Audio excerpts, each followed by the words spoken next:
நம்ம எல்லாருக்குமே ரொம்பவே பிடிச்ச ஜானகி அம்மா அவர்கள் இப்போ 88 வயசில் உயிரிழந்தது எல்லாருக்குமே பெரிய சோகத்தையும் கொடுத்துருக்கு அப்படின்னு தான் சொல்லி ஆகணும். அது மட்டும் இல்லாமல் ஜானகி அம்மா அவர்களுடைய குடும்பத்திற்கும் அவங்களுக்கும் எங்களுடைய ஆழ்ந்த இரங்கலை தெரிவிக்கிறோம். நீங்களும் இரங்கல் தெரிவிக்கணும்னு சொல்லி நினச்சிங்கன்னா கீழே இருக்கிற கமெண்ட் பாக்ஸில் உங்களுடைய இரங்கலை பதிவு பண்ணுங்கள். ಅದೇನು ಕಷ್ಟ ಉಪ್ಪಂತ ಊದ್ಬಿಟ್ಟು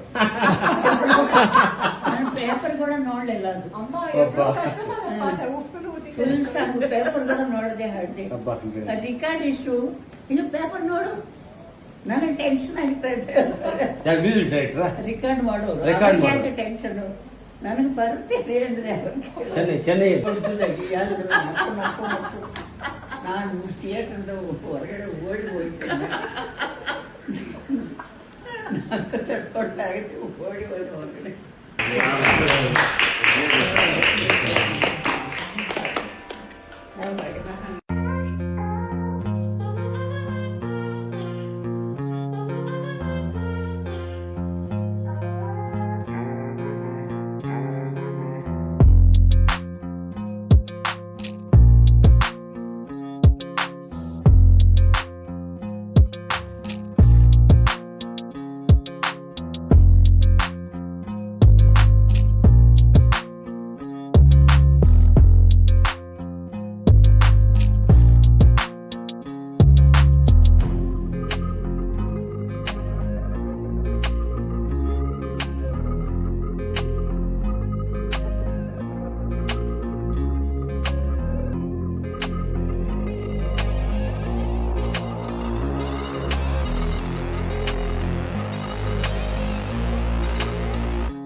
Music director and very great singer.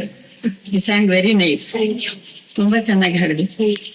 Voice ಕೂಡ ಏನು ಫಾಲ್ಸ್ ವಾಯ್ಸ್ ಆ ತರ ಇಲ್ಲದೆ ಮೇಲೆ ಹೋದಾಗ ಕೂಡ ತುಂಬಾ ಫಸ್ಟ್ ಕ್ಲಾಸ್ ಆಗಿ ಹಾಡಿದ್ರು. ತುಂಬಾ ಚೆನ್ನಾಗಿ ನಿಮ್ಮ ಟ್ಯೂನ್ಸ್ ಎಲ್ಲ ಚೆನ್ನಾಗಿದೆ. ತಮಿಳು ತೆಲುಗು ಕನ್ನಡ ಎಲ್ಲ ಚೆನ್ನಾಗಿದೆ. Very nice. Great music director ಬರ್ಬೇಕು, ಒಳ್ಳೆ ಹೆಸರು ಬರ್ಬೇಕು. ಆಶೀರ್ವಾದ.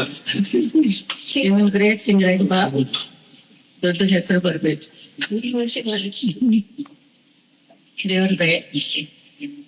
ತುಂಬಾ ಸಂತೋಷವಾಗಿದೆ ಇವತ್ತು ನಿಮ್ಮಂತ ಒಳ್ಳೆ ಮ್ಯೂಸಿಕ್ ಡೈರೆಕ್ಟರ್ ಇಂಥ ಒಳ್ಳೆ ಸಿಂಗರ್ ನೋಡಿ ತುಂಬಾ ಹ್ಯಾಪಿ. ಡ್ರೈವ್ ಮಾಡ್ಕೊಂಡು ಬರ್ಬೇಕಾದ್ರೆ ಅದೆಲ್ಲ ಹೇಳ್ತಾ ಇದ್ರು, ಅಮ್ಮ ಯಾವ್ಯಾವ ಲ್ಯಾಂಗ್ವೇಜ್ ಸಾಂಗ್ಸ್ ಗಳು ಹಾಡಿದರೆ ಒಂದೊಂದು ಮುತ್ತು ರತ್ನಗಳ ತರ ಇದೆ ಅಂತ. ಎಲ್ಲ ಒಳ್ಳೆ ಒಳ್ಳೆ ಸಾಂಗ್ಸ್. ಆರೋಗ್ಯ ಹೇಗಿದೆ ಈಗ? ಪರವಾಗಿಲ್ಲ, ಮತ್ತೆ ಸ್ವಲ್ಪ ತುಂಬಾ ಬೇಜಾರಾಗ್ತೀವಿ. ಪರವಾಗಿಲ್ಲ. ಆಮೇಲೆ ಈಗ ಅದೇ ಕೆಲವರು ಯಾರ್ಯಾರೋ ವಿಡಿಯೋ ಹಾಕಿದಾಗ ನೋಡಿದ್ರೆ ತುಂಬಾ ವೀಕ್ ಕಾಣಿಸ್ತಾ ಇದ್ದೆ. ವಯಸ್ಸಾಗಿದೆ ಕಣ್ಣ, ನಿಮ್ಮಾದ ಚಿಕ್ಕ ಅಯ್ಯಯ್ಯೋ ನಾವಲ್ಲ, ಚಿಕ್ಕ ಮಕ್ಕಳು. ನಾನು ಆಗಲ್ಲ. 88 years ಅಂದ್ರೆ ಏನು ಸಾಮಾನ್ಯನ? ಅಯ್ಯೋ